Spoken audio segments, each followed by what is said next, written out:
name is Dr. Jacob Wilson. I'm on the Scientific Advisory Board of Diamondized Nutrition, and I also have a laboratory at the University of Tampa where we specialize in building muscle as well as bodybuilding and how to lose fat and get shredded.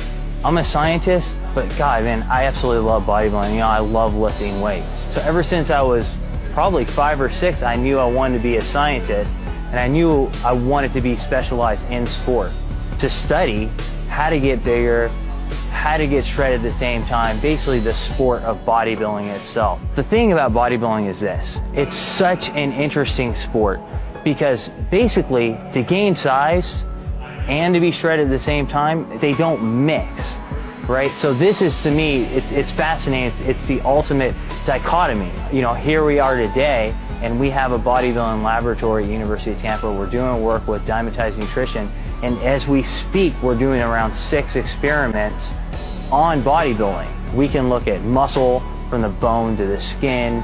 We can scan your whole body and tell you the most accurate ways to look at fat. You name it, we can actually look at it. I want to bring this sport to a new level with the latest that science has to offer.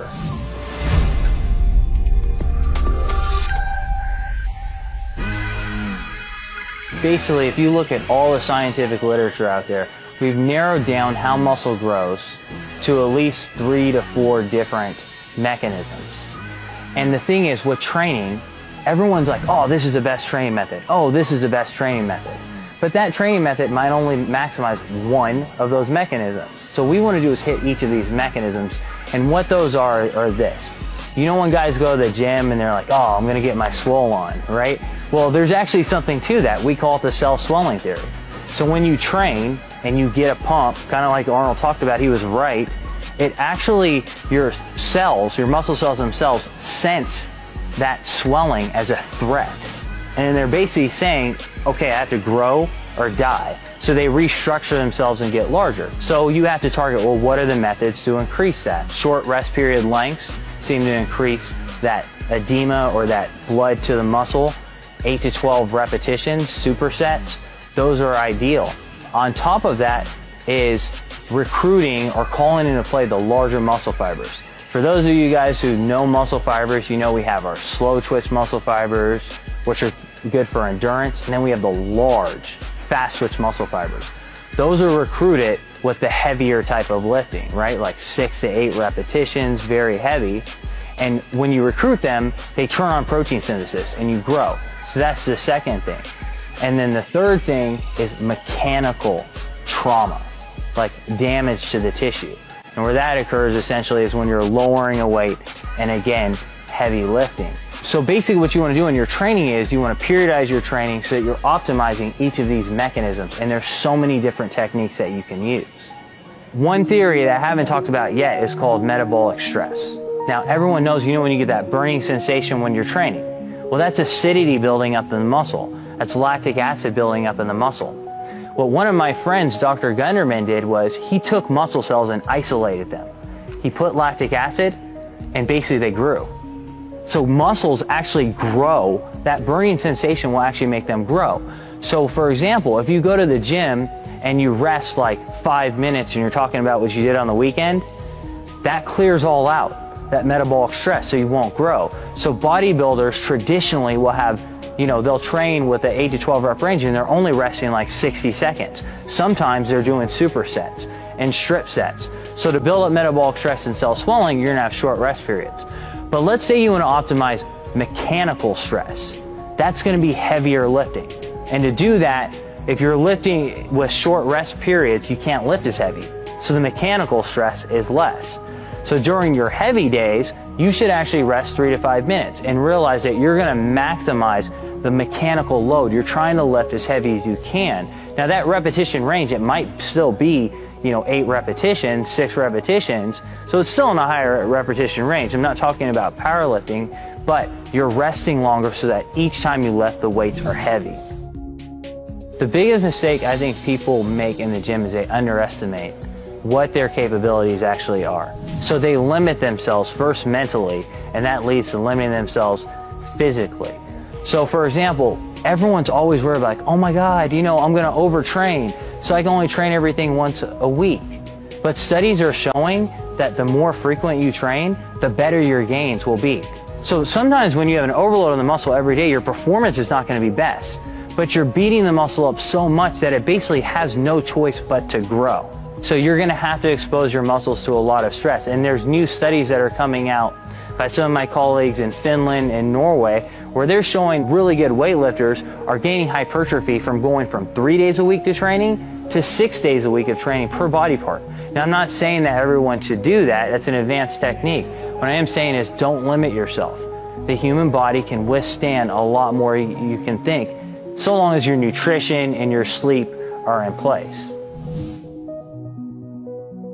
As far as mass and optimizing the most anabolism, the compound movements are always going to be the center, of a bodybuilding program. That's going to be things like squats. It's going to be things like bench press. It's going to be things like leg press. But there's a difference between bodybuilding and powerlifting. If you look, bodybuilding is about making the exercise harder. You're trying to beat your muscles up. So if you're doing a bench press and you're bodybuilding, your back might be flat. You're focusing on the muscle. You're focusing on every aspect of the lift. If you're a power lifter, you're going to get an arch in your back. You're going to shorten the range of motion. You're going to have leg drive. Same thing with squatting. You're going to use your belt to get the weight up.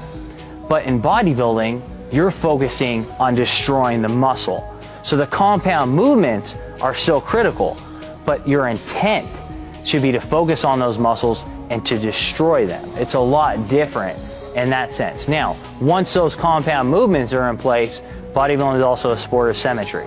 So you're going to have to focus then on the isolation movements. But obviously someone's going to have a huge gap if all they do is isolation movements and they're not doing the compound.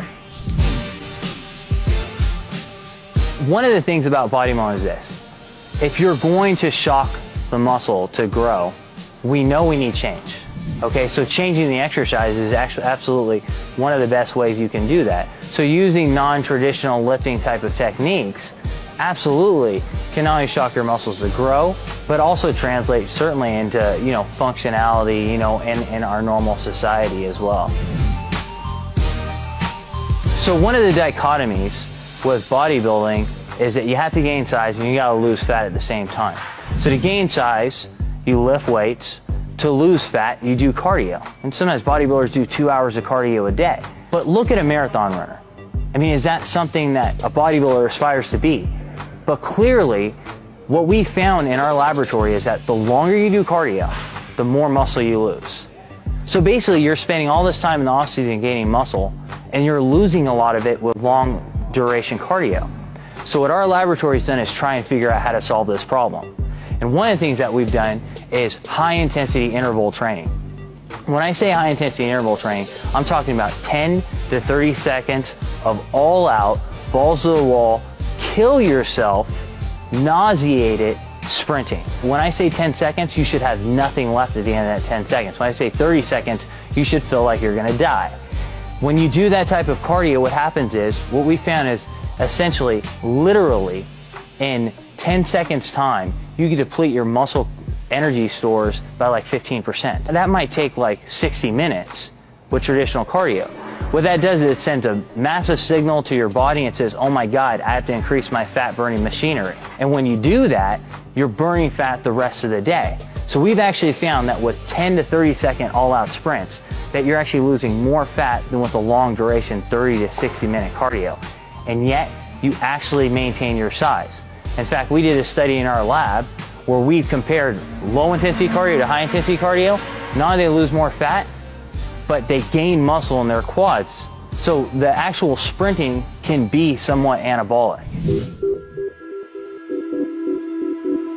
The best way to avoid injury in the gym is to periodize your training. If someone responds really well to heavy training and all they do every single time is lift 5 reps, 1 to 5 repetitions every time they go to the gym, or 6 to 8 reps every time, they rest long rest period lengths, they're constantly loading the muscle, and that's where it takes its toll on your joints, ligaments, you feel the strain, you get an injury. And God, injuries are the worst thing to the bodybuilder because it takes them months to recover. If you're out for a month, you lose muscle and then it takes you a month to recover. You just lost 2 months. periodization is programmed change. One day a week you might train traditional hypertrophy training, which is going to be 8 to 12 repetitions, 30 to 60 seconds rest. One day you might train heavy, like in a 6 to 8 repetition range. Then if you're feeling your joints are a little bit hurt, there's a new technique, what's known as blood flow restriction training.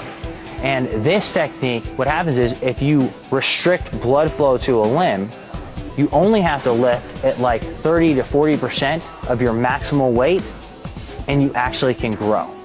Focus on the goals.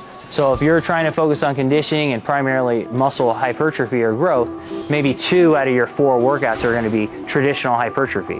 The next day is more of a hypertrophy superset type of day. The next day is a heavy day. And then maybe you throw in a blood flow restriction day, and then you start over. So now your joints are getting certain rest periods and you recover.